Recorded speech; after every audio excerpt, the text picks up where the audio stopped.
Hi guys! For today's video, mga today mi sa museum diri ra duol sa ilahang balay sa akong banana. Niagi mi sa woods. So mao ni ang dalan. Ako ra na inyong nang makitaan pero tsada kayo ang kakahuyan, kasagbutan. Ang mga kasagbutan diha guys naa sila'y kanang wild raspberry o blueberries. Mao dai ni among kauban nga nag-adto sa museum, akong bana, akong anakin, ug duha ka bata. Mao ni picture sa vessel na sulod sa museum ug picture sa wild animals. Wild boar. Amelia, don't touch it, darling. This is a wild boar, and those are real preserved animals that lives here in Latvia. Is it a fox, isn't it? Yes. That's a fox. There's an owl, and what is this? What is this?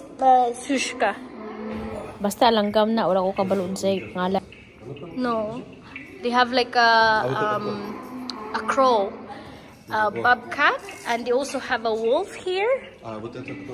This is a beaver. And this one, madness, copper. They have a wolf, a squirrel. There's a squirrel. This is a hare. They have a badger, deer, a massive deer.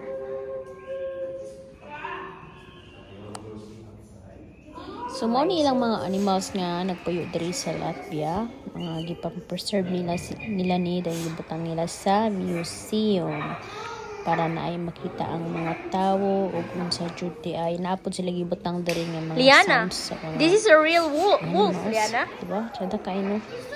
O the next one, naapod sila yung mga bala. So, ilang payag sa unang panahon.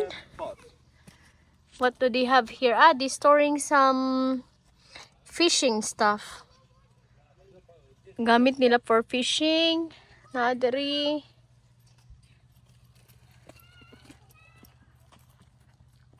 It's storing fish nets and gear.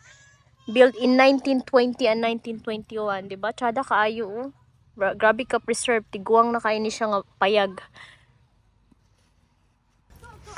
Built in first half of 20th century. From district of Busniki village. Yeah, in 1961. Tanawon ninyo guys silang pagbuhat sa ilang balay. Mura siya gigamitan nila ka ng I don't know if you can see. It's like a grain of like a barley unsa man ni oy. Kanang mura siya kanang basta mura siya kugon og sa Pinas pa. Nana ilang pagbuhat sa balay sa unang panahon. Kanang sagbot bitaw nga naibulak. Uni siya ilang nahimong balay oh. Sada kayo. Yang baga kay siya una ni ilang paghimo sa balay sa unang panahon. Shashlik. The next stop naapod sila mga pottery diri nila ginabuhat. So na sila pugon dinhi nga ilang ginabutangan og clay. It's like a pottery ilan na siyang lutuon dahil mao na ni ang resulta. So pwede ka magpalit dagway diri while nakakasulod sa museum. Stop nag-adto mi sa windmill. Kung mas ba nag-explain nga normal na sila yung mga concert during the pita. So mao dagway ni ilang pinakaold nga Dutch type windmill. Built in 1864. So gibuild ni siya sa 1864 pa no. Na siya 5 floors and it has the 5th floor it has rotating top. Sa ina sa sulod. What do they have inside? Oh, wow. So, nasa kami sa taas.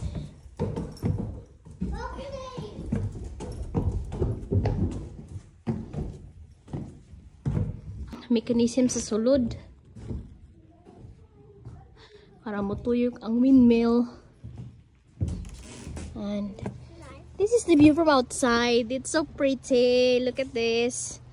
And this tree is eating ice cream as usual.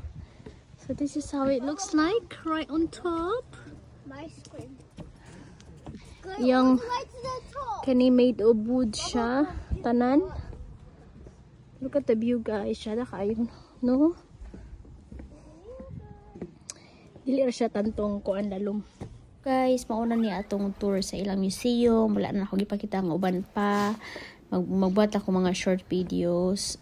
Until next time, see you soon. Bye-bye.